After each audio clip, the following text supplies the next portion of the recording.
सभी को और एक बार प्रभु यीशु मसीह के नाम से सलाम और जय मसीह की। मैं प्रभु को धन्यवाद करता हूं कि प्रभु ने हमें और एक मौका दिया है और प्रभु हमें मदद करे कि आज के मनन भी लाभदायक हो। तो चलिए हम आगे बढ़ेंगे। आज जो विषय हमें सीखना है वो है रीजनरेशन, पुनर्जनन, पुनर्जन्म। तो उस के बारे में हम देखेंगे। एक सेकंड, एक डाउट शायद आया है, पता नहीं। मेरा एक सवाल है, मेरे बड़े भाई है वह प्रभु को नहीं मानते, उनके विज्ञान को ज्यादा मानते हैं और उन्होंने मुझसे एक सवाल किया, आत्मा कभी नहीं मरती, यदि आत्मा कभी मरती नहीं तो परमेश्वर आत्मा को दंड कैसा देंगे, क्योंकि आत्मा अमर है और आत्मा हवा के समान है, आत्मा काल्पनिक है। ठीक है, आकाश फ्रॉम एमपी। ठीक है,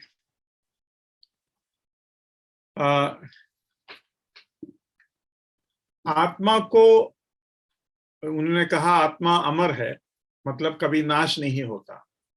तो ऐसे में आत्मा को अनंत काल तक दंड देना आसान हो गया।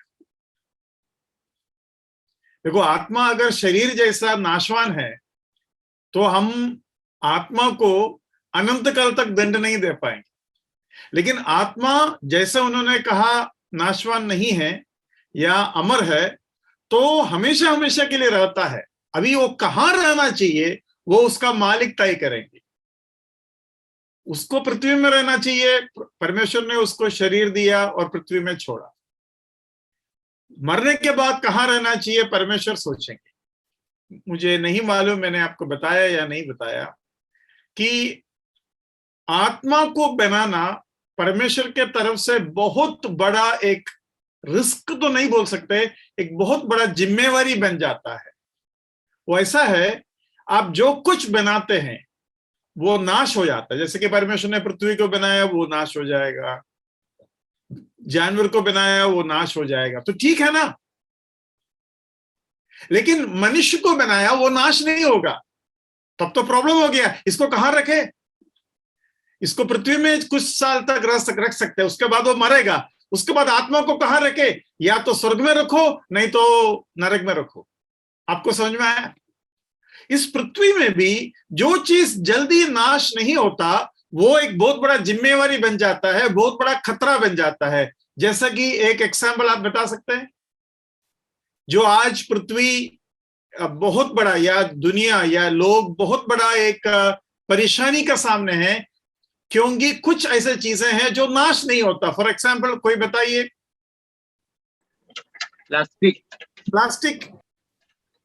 प्लास्टिक मत बनाओ, वो बनाएगा तो प्रॉब्लम है, क्योंकि वो नाश नहीं होता। तो कहां डाले? हमने उधर डाल दिया, इधर डाल दिया। लेकिन परमेश्वर भी ऐसा करेगा क्या? हर जगह कचरा डाल देगा? नहीं, परमेश्वर को अपना कूड़ादान है। क्या है कूड़ादान? नरक। और परमेश्वर ने पूरे प्रपंच को आत्माओं को पाने के लिए और कमाने के लिए बनाया। आत्मा का किसान है वो। हम किसानीपन किस किस चीज का करते हैं? हम सब्जी का करते हैं, हम भेड़ बकरी का करते हैं।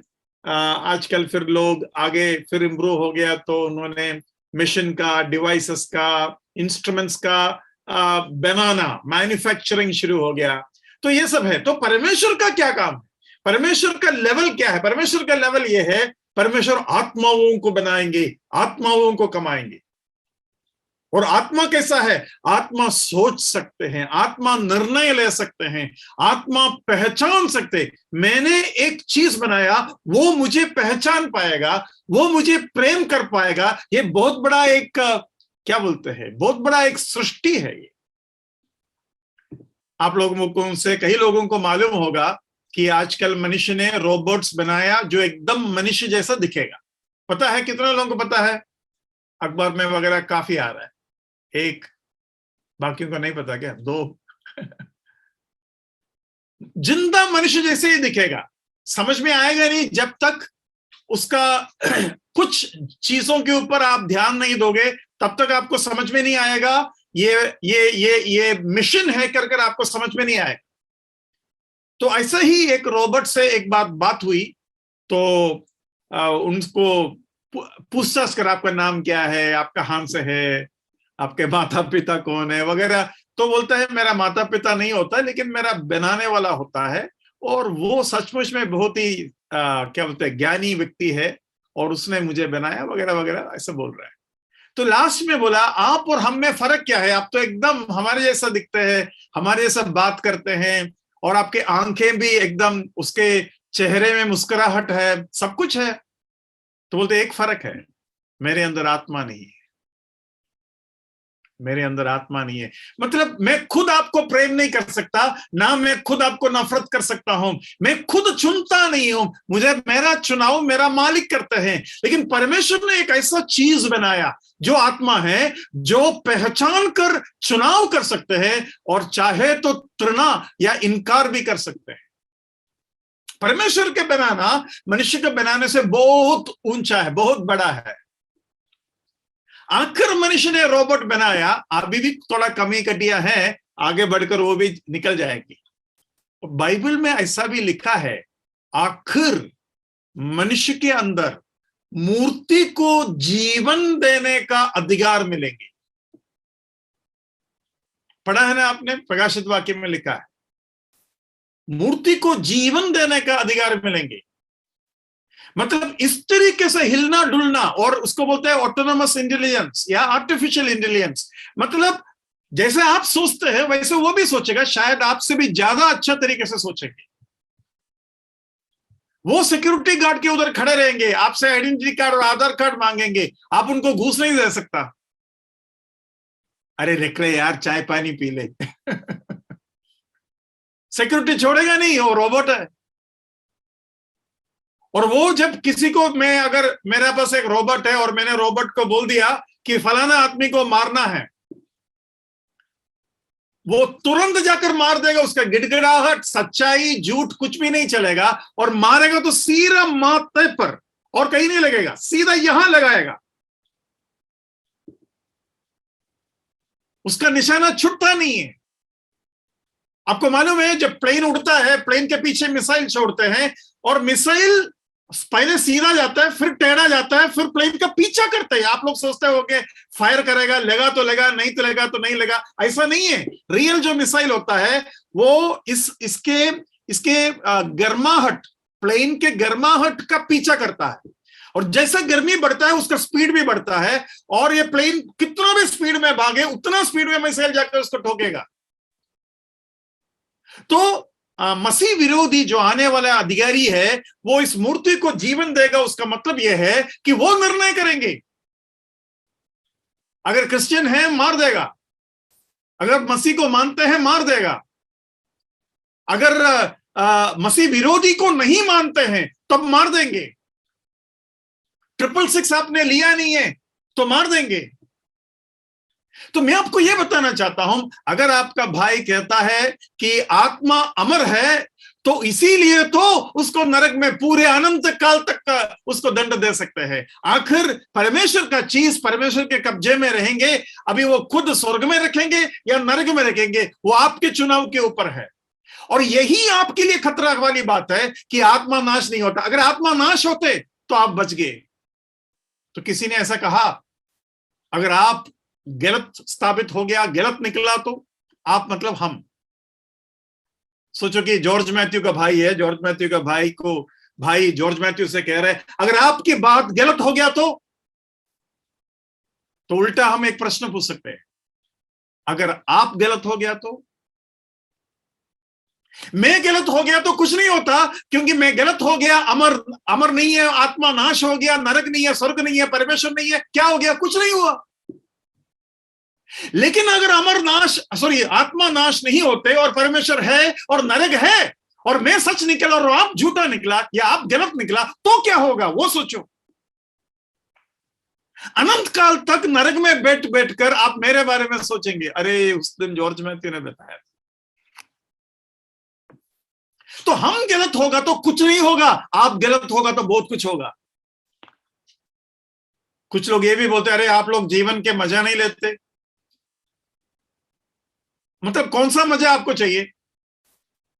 ये जो फेफड़ा को खराब करने वाला दारू का मजा? कौन सा ऐसा दारू पीने वाला है, मैं चुनौती दे सकता हूं, कौन सा ऐसा दारू पीने वाला है जो उससे छुड़ना नहीं चाहते? मुझे बताओ। मतलब जो एकदम नशे में जीते हैं, जिसको बोलते ना, अरे एकदम धुन में रहता है, वो एक भी ऐसा व्यक्ति नहीं है जो इस बेकार आदत शुरू करने के बाद पछताया ना हो। हाँ, शुरू शुरू में बोलेंगे बहुत मजा आता है, और वो पीने के लिए कुछ भी करेगा, आज भी करेगा, लेकिन वो अडिक्टेड है, वो गुलाम बन चुका है, उसके पास आजादी नहीं है। ना इसका खुशबू ठीक है, ना इसका क्या बोलते हैं टेस्ट ठीक है, ना इसका दाम ठीक है, ना ये अंदर अच्छा करता है, ना ये बाहर अच्छा करता है, ना पैसा बचाता है, ना घर वालों को खुशी है, ना कोई आपको इज्जत देगा।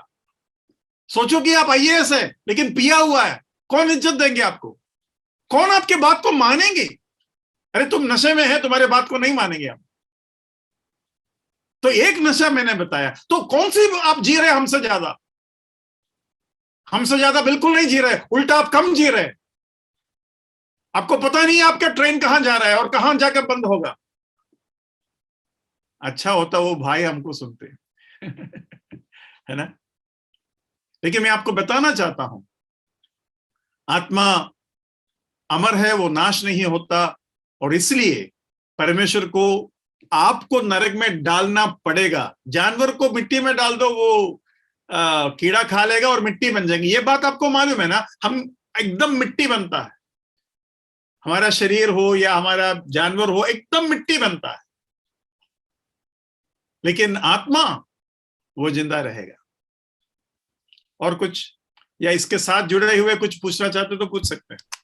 सर, मेरे मन में आया है आत्मा के विषय में कि आज इंसान, कुछ लोग कहते हैं कि जब इंसान मर जाता है तो उसका दोबारा जन्म होता है। आज आत्मा कहाँ जाता है जब इंसान अब डेथ हो जाता है? तो कहाँ जाता है ये आत्मा आज? ठीक है, क्योंकि समय लगेगा ना, अभी तो जब न्याय के सिंहासन के सामने खड़ेंगे हम। हाँ, लेकिन आज कहाँ जाता है वो आत्मा? आप सबोपदेशक 12वां अध्याय निकालिए उसका, हाँ 7वां वचन पढ़िए।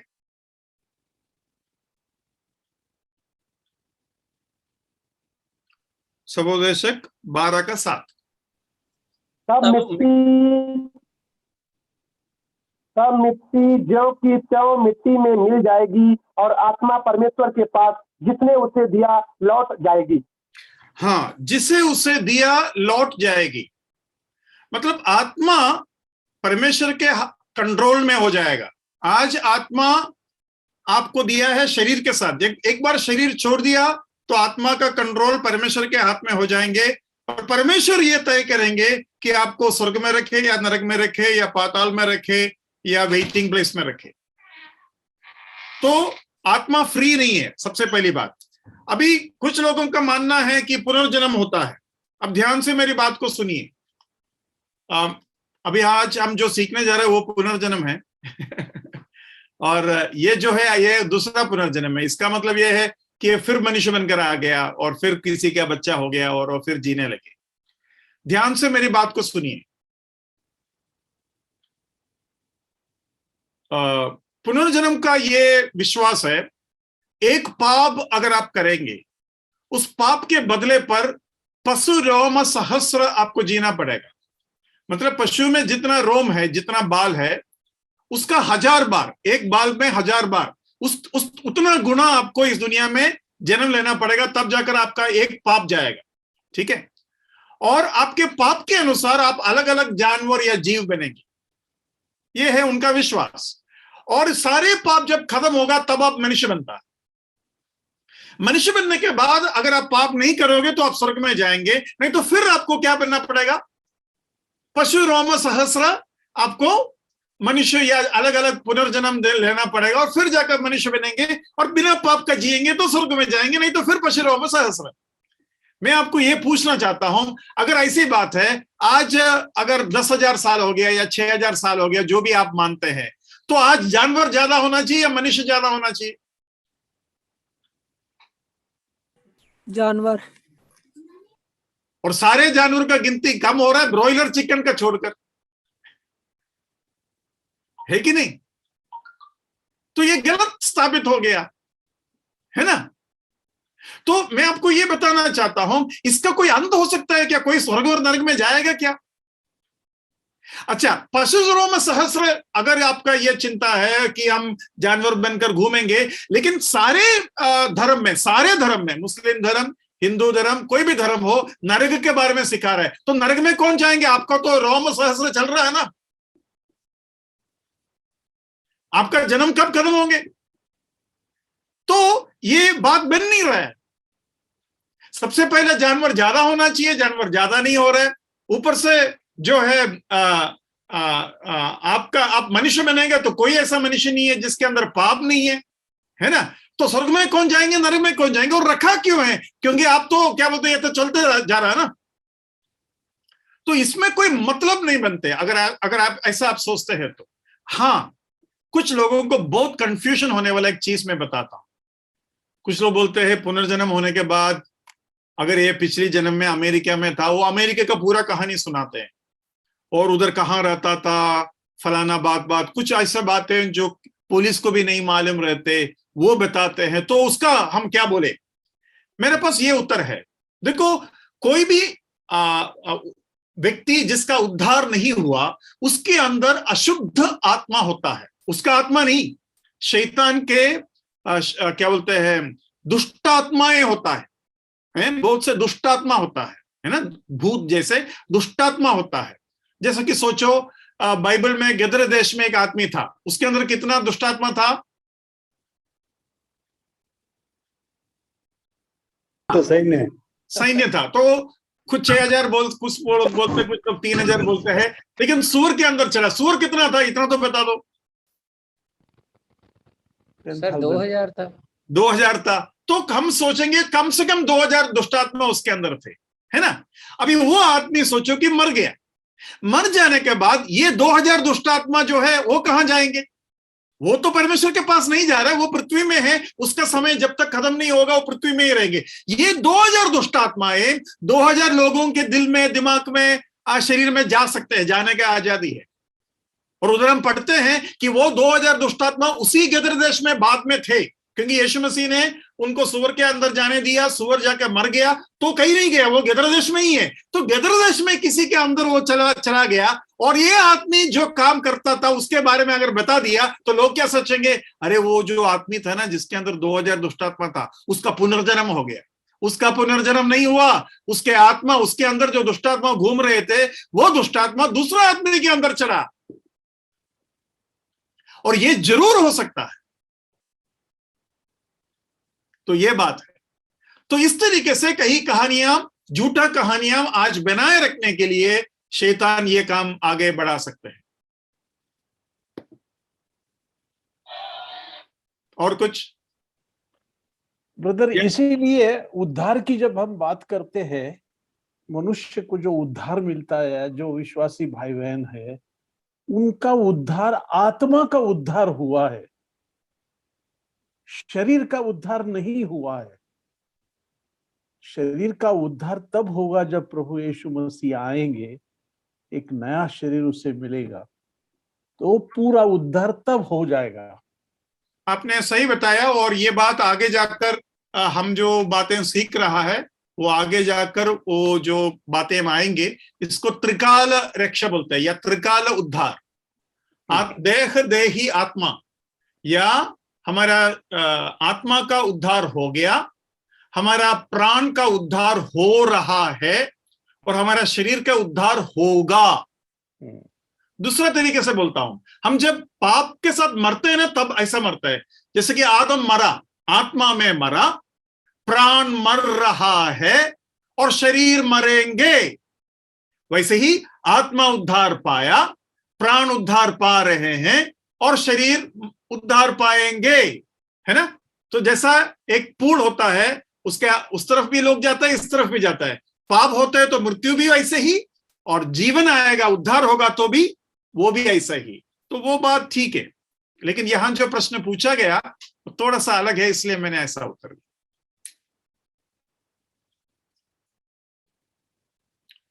अभी असली पुनर्जन्म के तरफ जाए। हाँ? ये कितना सुंदर है कि मरने के बाद जानवर नहीं, मरने के बाद और किसी के जीवन में नहीं, लेकिन मरकर हमारा ही अंदर नया जन्म पाकर हमें ही दोबारा जीने का मौका मिले। ये कितना सुंदर बात है, बिना मृत्यु का मृत्यु मिले और बिना मरकर जीवन प्राप्त करे। मतलब दोबारा मौका जब भी होता है वो दोबारा होता है, लेकिन इस जीवन में यीशु मसीह जो उद्धार हमें देता है वो खत्म होने से पहले ही दोबारा दिया जाता है। जैसे कि हम कभी कभी जब गेम खेलते हैं तो हम बोलते हैं नहीं नहीं ये नहीं मानेंगे, दोबारा खेलेंगे, बोलते हैं ना। लेकिन हमारे जो ऑपोजिट टीम है वो नहीं मानेंगे, बोलता है जो खेला खेला आगे बढ़ो। लेकिन यीशु मसीह हमें दोबारा गेम खत्म होने से पहले करने को देता है। किसी ने ऐसा कहा, God allows U turn at any time of your life. आपके जीवन के कोई भी समय पर एक यू टर्न लेने के लिए परमेश्वर अनुमति देता है। इसका मतलब यह है, गल्फ में वगैरह जाओगे ना, ऐसा होता है कि कभी कभी यू टर्न नहीं मिलेगा, और उधर क्या है, उधर आप गलती नहीं कर सकते। यू टर्न नहीं है मतलब यू टर्न नहीं है।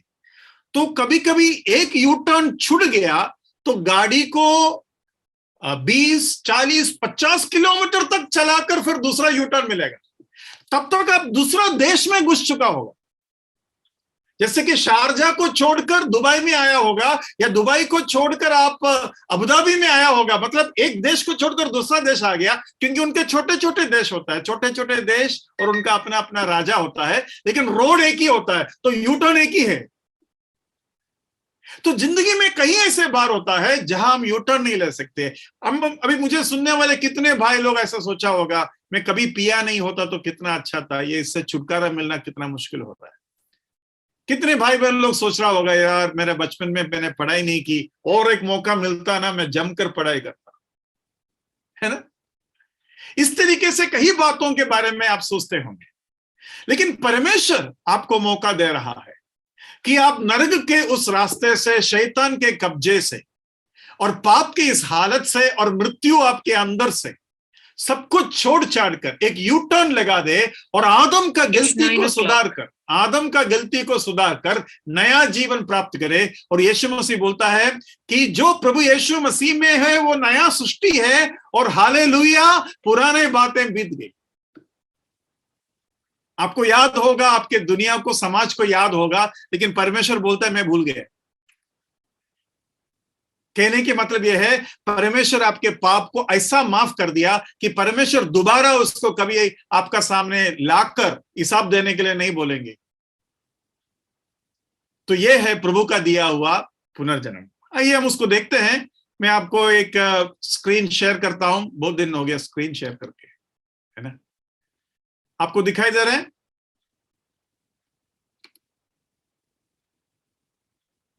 रीजनरेशन, पुनर्जनन।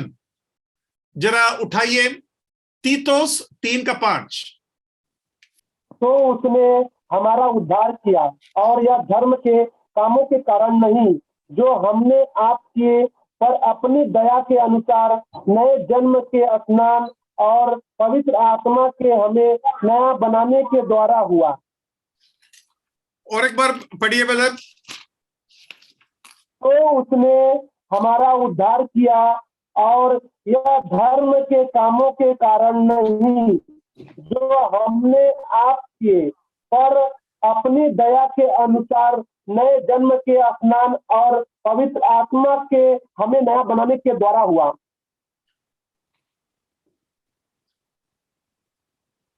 पवित्र स्नान, यहां through the washing of regeneration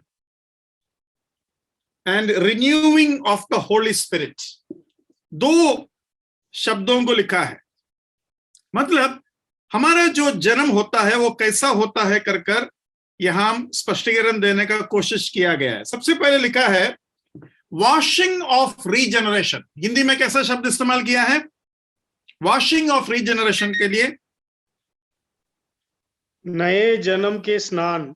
नए जन्म के स्नान। अभी नए जन्म के स्नान मतलब क्या है? स्नान के वजह से नया जन्म, या नया जन्म के वजह से स्नान, या नया जन्म स्नान का बराबर होता है? कैसा, कौन सा मीनिंग है उसका? हाँ जी,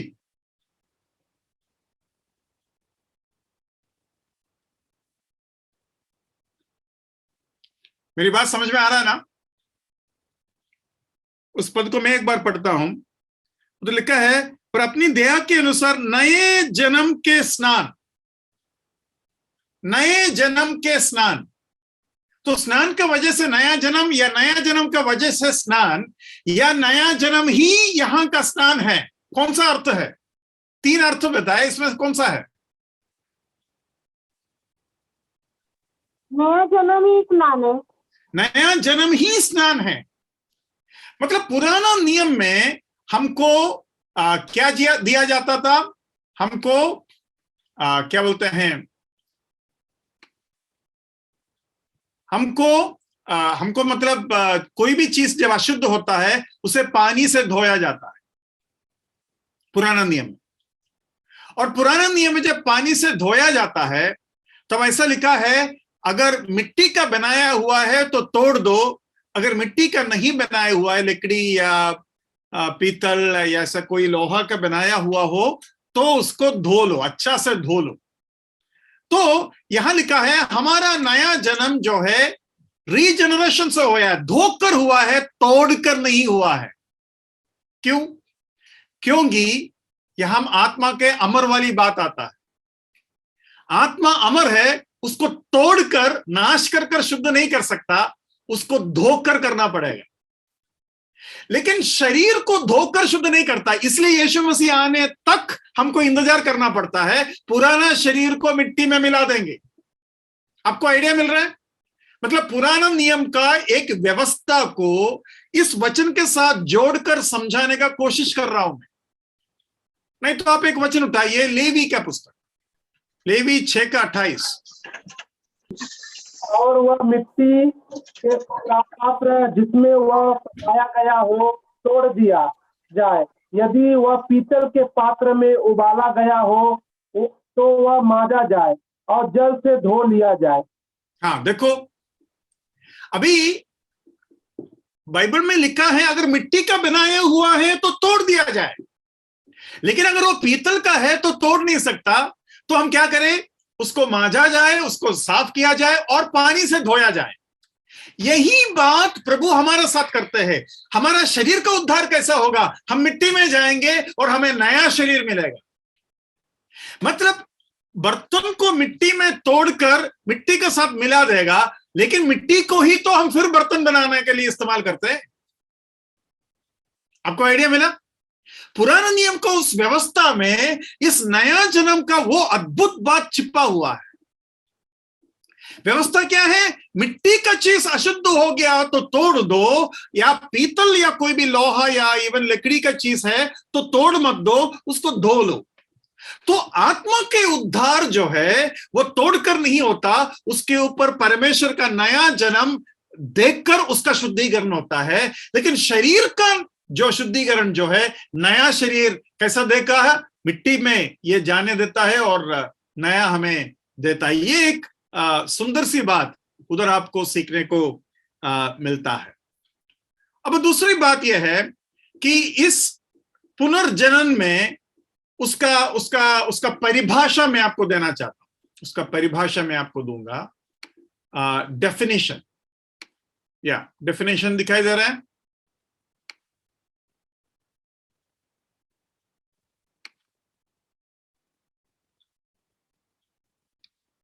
या हिंदी में भी दिखा देता हूं।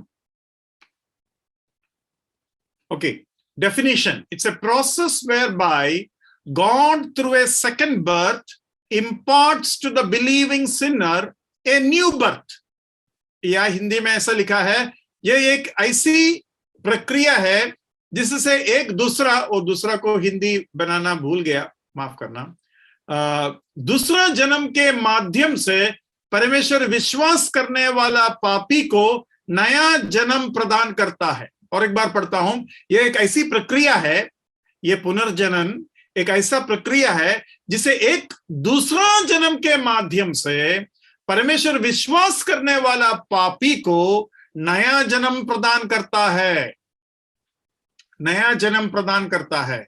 तो यहां हम देखते हैं कि परमेश्वर तीतुस 3:5 में लिखा है वॉशिंग ऑफ रीजनरेशन, या हिंदी में कैसे लिखा है, नया जन्म के स्नान, नया जन्म के स्नान। उधर स्नान नहीं हो रहा है, नया जन्म हो रहा है, लेकिन वो स्नान का बराबर, पुराना नियम का स्नान का बराबर, या पुराना नियम का पीतल का बर्तन धोने का बराबर, यह है उसका मतलब, वॉशिंग ऑफ रीजनरेशन। इसलिए बाइबल में कुछ जगह पर ऐसा भी लिखा हुआ आप देखेंगे कि आत्मा और पानी से जिसका नया जन्म नहीं होता।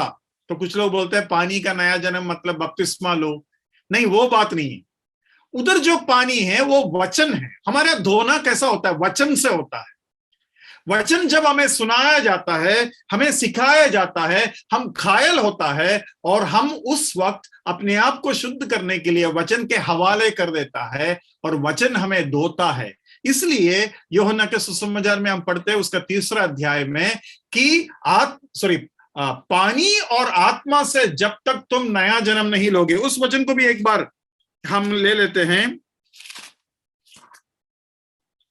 यूहन्ना का सुसमाचार 3 अध्याय उसका 5वां वचन, 3:5। अभी तीतस का भी 3:5 है, यूहन्ना का भी 3:5 है। यीशु ने उत्तर दिया, मैं तुझसे सच सच कहता हूँ, जब तक कोई मनुष्य जल और आत्मा से न जन्मे तो वह परमेश्वर के राज्य में प्रवेश नहीं कर सकता। जल और आत्मा, अभी तीतस 3:5 में भी जल और आत्मा है। क्यों? यहां लिखा है washing of regeneration and renewing of the Holi spirit. Renewing of the Holi spirit, renewing of the Holi spirit को हिंदी में कैसे लिखा है? उधर लिखा है कि आत्मा के हमें नया बनाने के द्वारा हुआ। तीतस 3:5 में आत्मा के हमें नया बनाने के द्वारा हुआ। तो 2 चीजें यहां लिखा है, एक है नए जन्म के स्नान, दूसरा है पवित्र आत्मा के नया बनाना, या वचन का स्नान और पवित्र आत्मा का नया बनाना। देखो, आज भी हम अपने आप को शुद्ध कैसा करते हैं? हम अपने आप को वचन के द्वारा शुद्ध करते हैं। वचन हमारे असलियत को दिखाते हैं, और ये बात आपको पुराना नियम में भी मिलेगा। कैसा मिलेगा? वचन एक दर्पण जैसा है। तो हम अगर मिलाप वाले तंबू में जाएंगे, मिलाप वाला तंबू में सबसे पहले आपको क्या मिलेगा? अंदर घुसने के बाद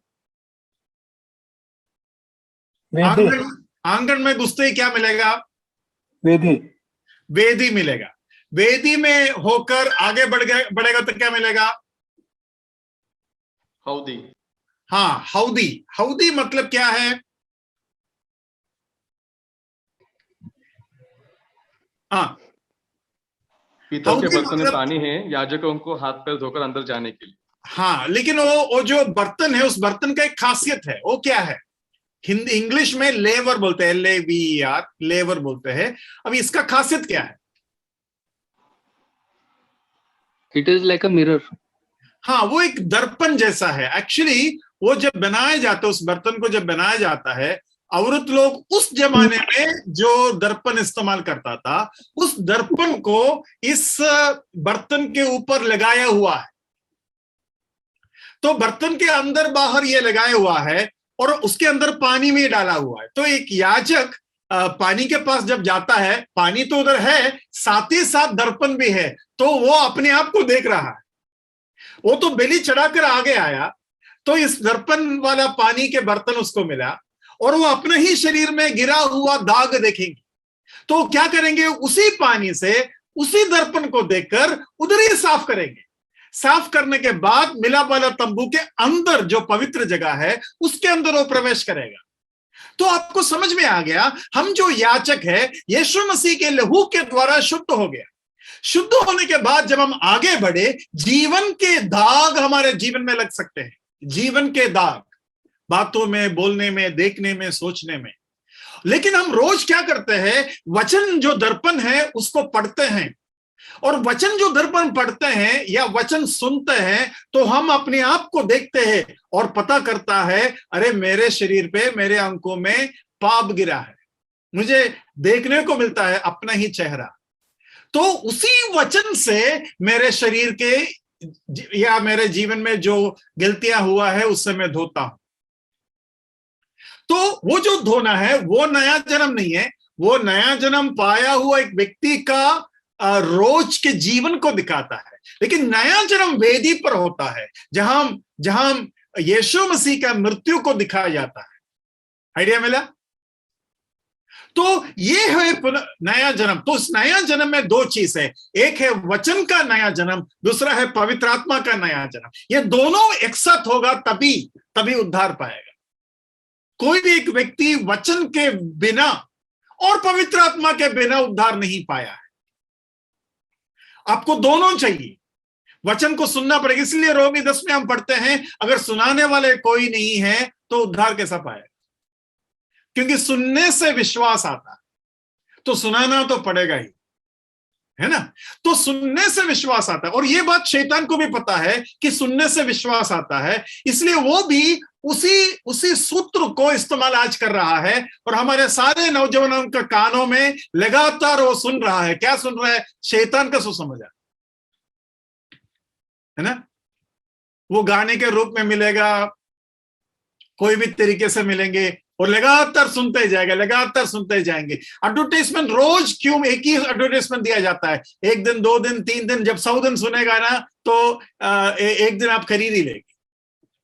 अरे यार एक बार देख लेते क्या है ये चीज, है ना?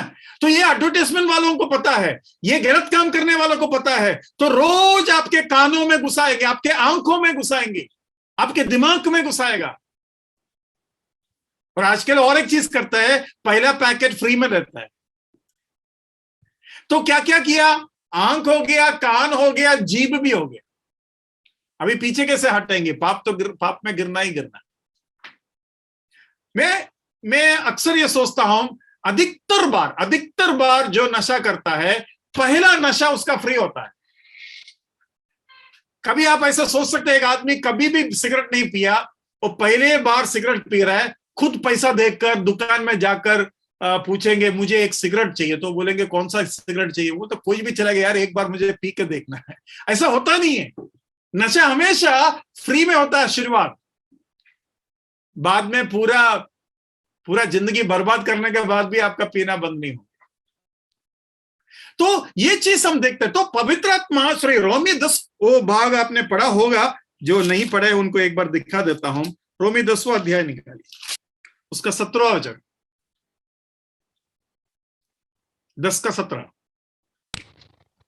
अतः विश्वास सुनने से और सुनना मसीह के वचन के द्वारा होता है। हाँ, सुनने से होता है और सुनना मसीह के द्वारा होता है, और इसलिए हमें सुनाना जरूरी है। तो ये बात, यही सूत्र, यही फॉर्मूला दुनिया या संसार भी मनुष्य के ऊपर लागू करता है। लगातार टीवी और क्या बोलते हैं, कहीं फेसबुक हो, माध्यम, कोई भी माध्यम से वो जो है इन बातों को सुनाते ही जाएंगे। अभी बदला लेने का जो हमारे अंदर का जो इच्छा है बढ़ रहा है। क्यों बढ़ रहा है? क्योंकि जो भी आप देखते हैं बदला लेने के बारे में सिखाते हैं। आप लगातार गेम खेलते हैं, गेम में बच्चा क्या करता है? वो फायरिंग करता है, शूटिंग करता है। तो अगर वो 10 साल शूटिंग ही करेंगे तो 11वां साल वो क्या करेगा? बोलेंगे यार ये वीडियो गेम के अंदर शूट करके मजा ही नहीं आता, वो रियल शूटिंग हो जाए। और यही बात अमेरिका में हो रहा है। अमेरिका में बहुत सारे लोग यूं ही स्कूल में आकर बच्चों को मार देते हैं। आपने सुना होगा। क्या कारण है? कुछ कारण नहीं, गेम खेल रहा था, नशा हो गया। और अमेरिका में क्या है, उधर बंदूक मिलता है फ्री में, आपको लाइसेंस नहीं चाहिए। अमेरिका में बिना लाइसेंस का बंदूक आपको खरीदने के लिए मिलेगा। यहां बंदूक नहीं मिलते हैं, इसलिए हम क्या है, पत्थर चाकू वगैरह से काम चला देते हैं। तो ये आपको समझना है, लगातार आप कोई भी खराब चीज देखेगा, आप धीरे धीरे वैसा बन जाएंगे। बाइबल में और एक बात लिखा है, जो मूर्ति पूजा करता है वो ऐसा ही, मूर्ति जैसा ही बन जाएगा। उसका क्या मतलब है? पूजा करना मतलब क्या है? आराधना करना। आराधना करना मतलब क्या है? आप सराह रहा है आपको, आप बोलते हैं वाह वाह वाह, बहुत अच्छा, बहुत उत्तम। क्या है उत्तम? जो सोचता नहीं है, बोलता नहीं है, सुनता नहीं है, कुछ कर नहीं सकते, वो है उत्तम। तो क्या हो जाएगा? आप भी ऐसा हो जाएंगे, और देश में कुछ भी आगे नहीं बढ़ रहा है, सब पीछे जा रहा है। क्यों? क्योंकि आप जिसका आराधक हो, जिसका फैन हो, वैसे ही आप बनेंगे। अगर मैं तेंदुलकर का फैन है, मैं तेंदुलकर जैसा बात करेंगे, तेंदुलकर जैसा खेलने का कोशिश करेंगे, तेंदुलकर का हेयर स्टाइल बनाएगा, है ना? अगर मैं कोई फिल्म एक्टर का फैन हूं तो उसका जैसा बनेंगे। फैन मतलब आराधक है, एक्चुअली आराधक। अगर मैं यीशु मसीह का आराधक हूं तो यीशु मसीह जैसा बनेंगे ना। लेकिन मैं अपने आप को यीशु मसीह का आराधक बताकर 24 घंटे दुनिया के चीजों सुन रहे और देख रहा है, तो मैं किसके जैसा बनेंगे? मैं हूं यीशु मसीह का आराधक, लेकिन केवल संडे 2 घंटे की, वो भी आधा ध्यान चला जाता है और आधा नींद में और आधा फिर और कुछ में। तो मैं बनेंगे कैसे? प्रभु जैसा बनेंगे, या जो चीज मैं देख रहा हूं, सुन रहा हूं और कर रहा हूं उसके जैसा बनेंगे? तो ये बात आपको देखना है। लेकिन यहां हम देखते हैं वचन का या क्या बोलते हैं, रीजनरेशन एंड, और पवित्र आत्मा का नया बनाने से। भाई बहनों, अब पवित्र आत्मा के द्वारा नया जन्म पाए हुए लोग हैं। अभी नया जन्म के बारे में यहां कई बार बताया, लेकिन मैं आपको बताना चाहता हूं, मैं हैरान होता हूं समझ में, जिसका नया जन्म हुआ उसको भी ढंग से ये नहीं मालूम नया जन्म क्या है।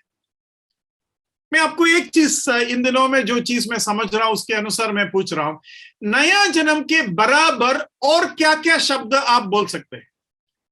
नया जन्म या उद्धार, जैसे नया जन्म का ही एक दूसरा शब्द है उद्धार।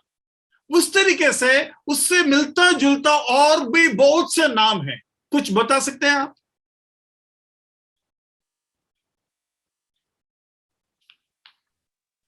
हमारा चाल चलन, हाँ, हमारा चाल चलन से बढ़कर हमारा नया जीवन के तरीके, है ना? ठीक है, थोड़ा बहुत ऐसा भी बोल सकते हैं। और नरकाग्नि से छुटकारा। हाँ, नरकाग्नि से छुटकारा बोलने से भी अच्छा छुटकारा, है ना? रीजनरेशन से, सॉरी, रिडेम्पशन, छुटकारा। मेरा छुटकारा हुआ, मेरा उद्धार हुआ, मेरा नया जन्म हुआ, मैं अब नया सृष्टि हूं। यह सब एक ही बात है ना? एक ही बात होने के बावजूद भी उसमें अलग अलग क्षेत्र के ऊपर जोर दिया जाता है, अलग अलग क्षेत्र के ऊपर जोर दिया जाता है। जैसा कि सोचो कि अभी किसका नाम लो, अपने भाई सूबेदार का ही ले लेते। सूबेदार का शादी हो जाने के बाद उसको वो तुरंत एक पति बनता है, लेकिन पति के साथ साथ और क्या क्या बनता है? दामाद बन गया, जीजा जी बन गया, फूफा जी, क्या बोलता है? फूफा, हाँ, फूफा बन गया, हेड ऑफ द फैमिली। हाँ, very good, head of the family बन गया। तो देखो, ये सब एक ही है। हाँ जी, ये बात एक ही है, लेकिन अलग अलग क्षेत्रों के ऊपर जोर दिया जाता है। बात शादी है, शादी में ये पांचों चीज बनने के लिए सूबेदार ने शादी किया क्या? नहीं, वो तो केवल पति बनने के लिए शादी किया था, लेकिन ये पांचों चीज बन गया। वैसे ही आपका पाप का माफी, देखो, मेरा पाप का माफी हो गया भाई, मेरा उद्धार हो गया बोलने का बराबर है वो। एक दिन मैं स्टेट्स में जा रहे थे, तो मेरे फ्लाइट में एक आदमी को बोला, मैं बहुत खुश हूं। तो वो सोचे यार क्यों इतना खुश है, तो मैं तो इसलिए बोला ताकि वो मेरे से पूछे क्यों खुश है। तो बोलता क्यों खुश है, बोलता मेरे सारे पाप माफ हो गए। ओ मेरे को बोलता है ऐसा कैसे आप बोल सकते हैं कि सारे पाप माफ हो गया? हाँ जी मेरा सारे पाप माफ हो गया। मतलब उद्धार, मैं उद्धार पाया, ये चीज उसको बताएगा तो उसको समझ में आएगा। मेरा नया जन्म हो गया, उसको समझ में नहीं आएंगे, लेकिन मेरा सारे पाप माफ हो गया, मैं स्वर्ग जा रहा हूं, उसको समझ में आएगा। अरे यार ये तो है ना। तो इस तरीके से बहुत से शब्द है, जैसे कि अभी जो हम सीख रहे हैं पुनर्जन्म, मेरा पुनर्जन्म हो गया। अरे आप लोग मरने के बाद दूसरा एक आदमी दूसरा एक परिवार के घर में जन्म लेने के बारे में ख्वाब देखते हैं, जो आपको मिलेगा नहीं, क्योंकि आपको जानवर को ही जन्म मिलेगा, क्योंकि आपने पाप कर चुके हैं। लेकिन यीशु मसीह जो जन्म, जो पुनर्जन्म, जो नया जन्म आपको देगा, वो कितना बढ़िया है, क्योंकि आप ही के शरीर में रहते हुए आपको नया जन्म मिल रहा। मतलब 2 बार एक ही शरीर में जीने का और एक ही पृष्ठभूमि में जीने का मौका, ऐसा कोई कहानी में भी नहीं है। क्योंकि पुनर्जन्म जो विश्वास करते हैं वो ये विश्वास करते हैं पता नहीं कौन सा जानवर, कोई तो जानवर बनकर में जाएंगे। जरा सोचिए आप, अगर आप ब्रॉयलर चिकन हो और मुझे पता चला, फ्राई कर दूंगा मैं आपको। लेकिन मैं आपको ये बताना चाहता हूं भाई, ये सच नहीं है, ये सच ये है परमेश्वर आपको पुनर्जन्म देंगे। अच्छा, और कोई शब्द मन में आ रहा तो बताइए। मैंने आपको जब ये सिखाया था क्या बोलते हैं, बहुत से शब्दों का मैंने आपको सिखाया था, वर्ड्स। ओके, ये देखो, ये सारे जो नाम हैं, परिवर्तन, बदलाव, मेल मिलाप, प्रायश्चित, क्षमा, चुनौती, नया जन्म, अभी हम नया जन्म के उधर है, आरोपण, ये सारी चीजें उद्धार के अलग अलग शब्द है। ये वाला शब्द जरा देखिए, अडॉप्शन, सप्लिकेशन। सप्लिकेशन को हम उस कैटेगरी में नहीं डाल सकते, लेकिन जस्टिफिकेशन, सैंक्टिफिकेशन, या हिंदी में जो धर्मी ठहराना, पवित्रीकरण, महिमा में जाना, संरक्षण, ये सब जो है उत्पत्ति, मतलब हमारा शुरुआत, नया जन्म, नया है ना, उत्पत्ति है। ये सब जो है उद्धार से जुड़ा हुआ शब्द है, उद्धार के बराबर शब्द है। लेपालक बन भी एक उद्धार से जुड़ा हुआ शब्द है। तो मैं आपको यह बताने का कोशिश कर रहा हूं कि उद्धार को सही रूप से उद्धार पाया हुआ व्यक्ति ही नहीं समझ रहा है, तो कितना दुख की बात है। तो इन बातों पर आप थोड़ा ज्यादा ध्यान दीजिए ताकि अच्छे तरीके से समझ पाए। इसके साथ आप 19-20 नहीं कर सकते। अरे 19-20 चलता है, बोलता है ना, ऐसा नहीं है। हर एक शब्द का अपना अपना अर्थ है। तो जो वचन हम सीख रहा था, उस वचन से हमें यह समझ में आ रहा है कि उसका डेफिनेशन, उसका परिभाषा यह है कि पवित्र आत्मा के द्वारा हमें नया जन्म देकर ये पुनर्जन्म जो है प्रभु हमें देता है। उसका कुछ रेफरेंसेस है बताने के लिए, हमारे पास 2-3 मिनट ही है, लेकिन हम देख लेते हैं थोड़ा सा। 3:3 बहुत ही जाना माना वचन है, उसको एक बार पढ़ लेते हैं। यीशु ने उसको उत्तर दिया, मैं तुझसे सच सच कहता हूँ, यदि कोई नए सिरे से न जन्मे तो परमेश्वर का राज्य देख नहीं सकता। नए सिरे से ना जन्मे तो परमेश्वर का राज्य देख नहीं सकता।